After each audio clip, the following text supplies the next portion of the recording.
Ayo, skincare. Skincare. Mulai, Wi. Bahas. Assalamualaikum warahmatullahi wabarakatuh. Teman-teman Waalaikumsalam. sekalian, Waalaikumsalam warahmatullahi wabarakatuh.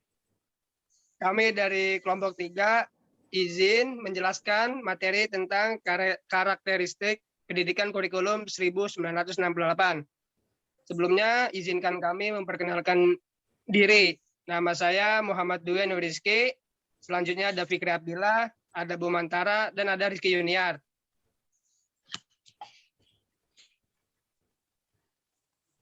Berikut materi yang akan dijelaskan. Yang pertama ada pengertian dari kurikulum 68, yang kedua ada karakteristik kurikulum 68, yang ketiga ada kelebihannya, dan yang keempat ada kekurangan dari karakteristik 68. Yang pertama ada pengertian kurikulum 68. Apa itu kurikulum 68? Kurikulum 1968 merupakan pembaharuan dari kurikulum 1964 yang juga merupakan tonggak awal pendidikan masa Orde Baru, yaitu dilakukannya perubahan struktur kurikulum pendidikan dari Pancawardana menjadi pembinaan jiwa Pancasila, pengetahuan dasar, dan kecakapan khusus. Kurikulum 1968 merupakan perwujudan dari perubahan orientasi pada pelaksanaan Undang-Undang Dasar 1945 secara murni dan konsekuen. Bagaimana kurikulum 68 dari segi tujuan pendidikan? Dari segi tujuan pendidikan, kurikulum 68 bertujuan bahwa pendidikan ditekankan pada upaya untuk membentuk manusia Pancasila sejati, kuat, dan sehat jasmani, mempertinggi kecerdasan dan keterampilan jasmani, moral, budi pekerti, dan keyakinan beragama. Isi pendidikan diarahkan pada kegiatan mempertinggi kecerdasan dan keterampilan, serta mengembangkan fisik yang sehat dan kuat.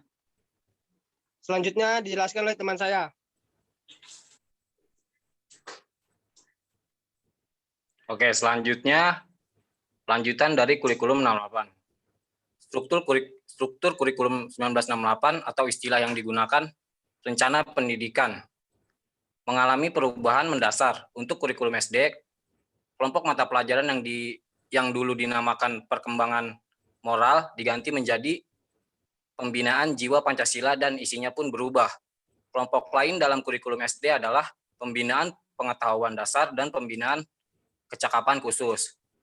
Dalam kelompok pengembangan moral terdapat mata pelajaran kewargaan, negara, dan agama. Sedangkan dalam kelompok pembinaan jiwa Pancasila terdapat mata pelajaran pendidikan agama. Pendidikan kewargaan negara atau ilmu bumi Indonesia, sejarah Indonesia, dan civic. Pendidikan bahasa Indonesia dan pendidikan olahraga, kelompok mata pelajaran pembinaan jiwa Pancasila, terutama materi pelajaran sejarah Indonesia dan civic, mempunyai tugas untuk mengembangkan semangat Pancasila yang bebas dari manipul, Usdek, dan Nasakom. Selanjutnya,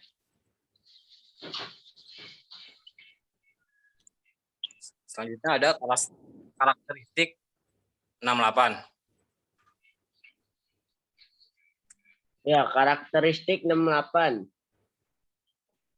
Kelahiran kurikulum 1968 bersifat politis, mengerti rencana pendidikan 1968 yang dicitrakan sebagai produk Orde Lama.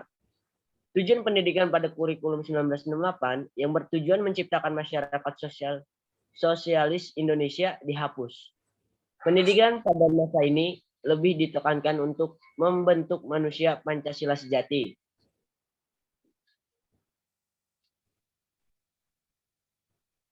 Kurikulum 1968 menekankan pendekatan organisasi materi pelajaran, subject matter, kelompok pembinaan Pancasila, pengetahuan dasar, dan kecakapan khusus. Kurikulum 1968 bersifat correlate subject curriculum.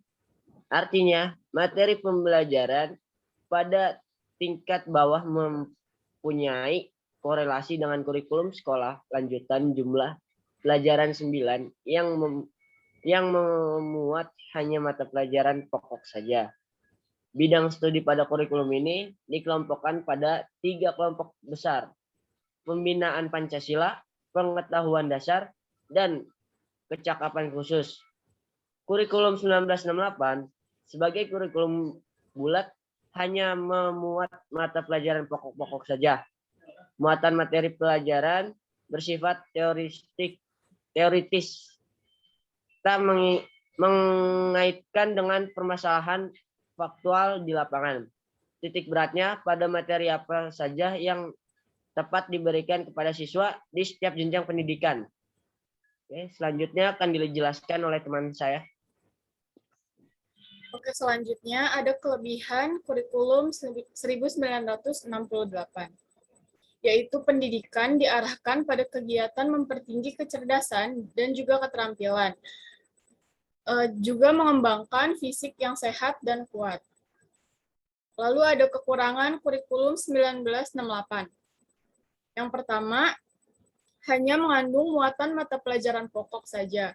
Kemudian selanjutnya, muatan materi pelajaran bersifat teoritis dan tidak mengaitkan dengan permasalahan faktual di lapangan.